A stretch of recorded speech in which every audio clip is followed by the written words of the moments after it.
போட்டுடைத்த பிரியங்கா ஒரே குஷி. உடனே பண்ண வீட்டில் போய் நின்ன மணிமேகலை தரமான பதிலடி இதுதானா அப்படிங்கிற மாதிரி இப்போ மணிமேகலை என்று பிரியங்கா குறித்த ஒரு புது தகவல் பார்த்தீங்கன்னா இணையத்தில் வைரல் ஆகுது. ஸோ அது குறித்து பார்க்கலாம். ஆக்சுவலாக குக்கு வித் கோமாளி ஷோவோட வெற்றியாளராக பிரியங்கா அறிவிக்கப்பட்ட நிலையில் மணிமேகலை பார்த்தீங்கன்னா ஒரு பதிவு ஒன்று போட்டிருக்கிறாங்க. இந்த இன்ஸ்டா பதிவு இணையத்தில் வைரல் ஆகிட்டு இருக்குது. இந்த பதிவுக்கான விளக்கத்தையும் இணையவாசிகளை ஷேர் பண்ணிட்டு வராங்க.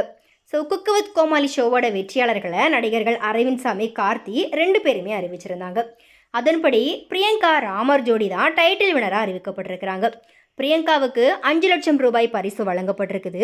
கோமாளியா வந்த ராமருக்கு பார்த்தீங்கன்னா 1 லட்சம் ரூபாய் வழங்கப்பட்டிருக்குது. 2வது பரிசை சுஜிதா அண்டு புகழ் ஜோடி வெற்றி பெற்றிருக்கிறாங்க. இந்த ஜோடி பார்த்தீங்கன்னா 1 லட்சம் ரூபாய் பரிசாக வாங்கியிருக்கிறாங்க. அதே போல் குறைஷி பார்த்தீங்கன்னா 1 லட்சம் ரூபாய் சிறப்பு பரிசாக வாங்கியிருக்கிறாரு. பிரியங்கா வெற்றியாளராக அறிவிக்கப்பட்டுள்ளது ஏற்கனவே எதிர்பார்த்த ஒரு விஷயம் அப்படின்னாலும் மணிமேகலை வெளிப்படுத்திட்டு போன எல்லா குற்றச்சாட்டுகளுமே உண்மைதானோ அப்படிங்கிற மாதிரியான சந்தேகத்தை உறுதிப்படுத்திக்கிட்டு வந்துட்டு இருக்குது. சுஜிதா தான் முதல் பரிசு வெற்றியாளராக அவங்க அறிவிக்கப்பட்டிருக்கணும், அவங்களுக்கு 2வது இடமா அப்படிங்கிற மாதிரியாகவும் இப்போது நிறையவே பொறுமல்களும் எழுந்துட்டு வருது. இது ஒரு பக்கம் இருந்தாலும் முதல் பரிசை பெற்ற பிரியங்காவுக்குமே பார்த்தீங்கன்னா வாழ்த்துக்கள் குவிஞ்ச வண்ணம் இருக்குது. மேலே இருக்கிற விமர்சனங்களுக்கு எந்த பதிலையுமே சொல்லாமல் டைட்டில் வினர் பரிசு கிடைச்சதுக்கும் தன்னை மோட்டிவேட் பண்ண எல்லாருக்குமே நன்றி அப்படிங்கிற மாதிரியும் பிரியங்கா வந்துட்டு ஒரு போஸ்ட் போட்டிருக்கிறாங்க. நாக்கு மேலே பல்ல போட்டு பலர் பேசுகிற இந்த காலத்தில் இந்த குக்கு வித் கோமாளி சீசன் முழுவதுமே தனக்காக பேசின எல்லாருக்குமே நன்றி. எனக்கு போட்டி நான் மட்டும்தான். என்கிட்ட சிக்கன் கொடுத்தா அதை வறுத்தெடுப்பேன், ஆட்டை கொடுத்தா ஆட்டுக்கால் பாயா பண்ணுவேன், ஆழ்கடலை காட்டுங்க அந்த மீன்களோட ஜாலியாக இருந்துடுவேன். இந்த மாதிரி பிரியங்கா சொல்லியிருக்கிறாங்க.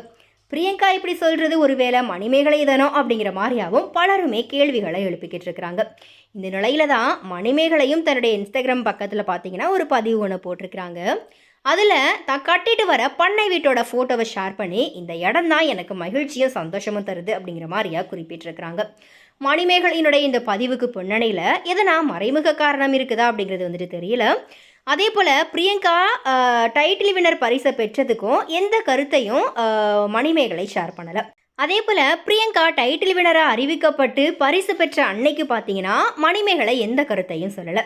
அட்லீஸ்ட் அதுக்கு அடுத்த நாளாச்சும் இதுக்கு பதிலடி தர வகையில் மணிமேகலை எதனா கருத்து போடுவாங்க அப்படிங்கிற மாதிரி எதிர்பார்க்கப்பட்டுச்சு.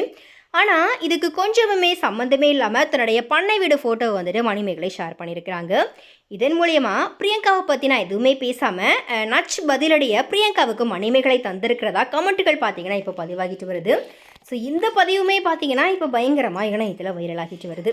ஸோ எனவே இது குறித்த உங்களுடைய கருத்துக்கள் என்ன அப்படிங்கிறத இப்போ மணிமேகலை என்று பிரியங்காவுடைய விவகாரம் பார்த்தீங்கன்னா கொஞ்சம் அடங்கி இருக்குது அப்படின்றதா சொல்லணும். கிட்டத்தட்ட ஒரு 3 வாரங்களாகவே இணையத்தை வட்டமடித்த மணிமேகலை அண்டு பிரியங்காவினுடைய விவகாரம் பார்த்தீங்கன்னா குக்கு வித் கோமாளி ஷோ முடிந்த கையோட அதுவுமே அடங்கி இருக்குது அப்படின்றதா சொல்லணும். ஸோ எனவே இது குறித்த உங்களுடைய கருத்துக்களை மறக்காம கமெண்ட்டில் ஷேர் பண்ணுங்கள்.